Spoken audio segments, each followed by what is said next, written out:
Thank you, Reverend. So I have my award. Thank you, Cheryl. Thank you, UCUC Media Justice. I'm truly honored to receive this award. I'm honored to be your partner. Congratulations to Francella. I'm honored to be in this virtual room with her. I brought a prop.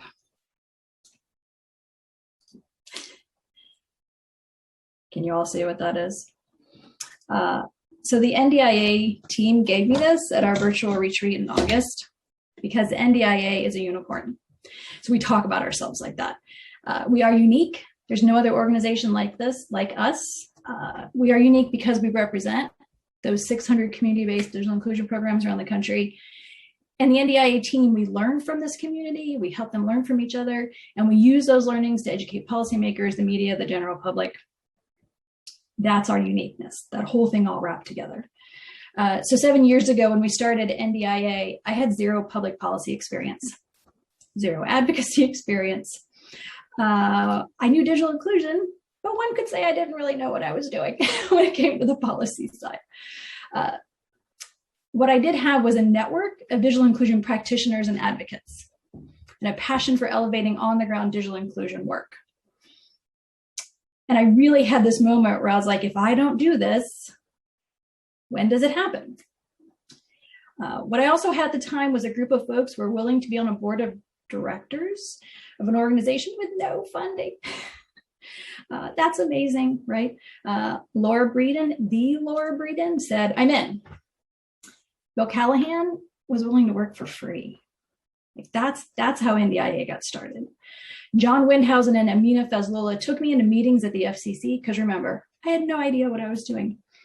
So I get into these meetings at the FCC and I'm stunned to find a dozen people around a table waiting to discuss the realities of local digital inclusion programs. They wanted to know what was happening on the ground. I remember Jay Schwartz showed me some notes he had written on NDIA Lifeline comments. So first we had figured out how to submit comments because lots of folks helped us. I get into this room and one of the folks there, who's, now with Comcast, looks at him and he shows me. Like, and to realize that somebody had taken what we had written and was taking it seriously, that was astounding. Gigi Stone asked really pointed questions. It wasn't fluff, right? She made me feel as if I belonged in that room.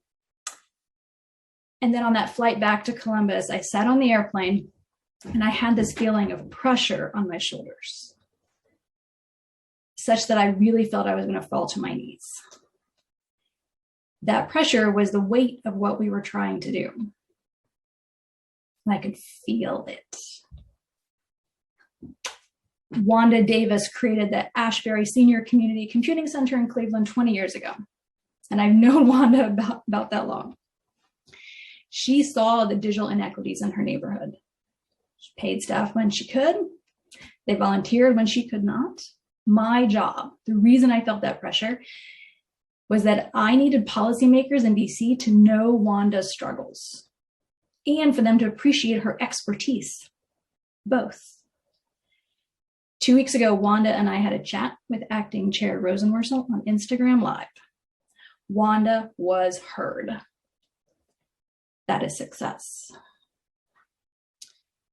NDIA is in the midst of crafting a strategic plan right now. We're discussing things like measurable outcomes. My measures of success are sometimes the obvious. 2.75 billion with a B and the Digital Equity Act.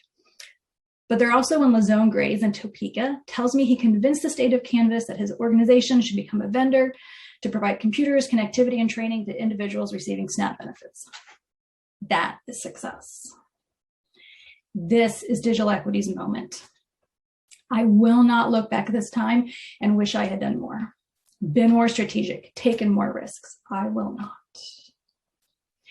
At the NDIA team retreat, I was reminded the pressure is distributed now. NDIA is now a team of 12, and I'm happy to report everyone gets paid a fair living wage.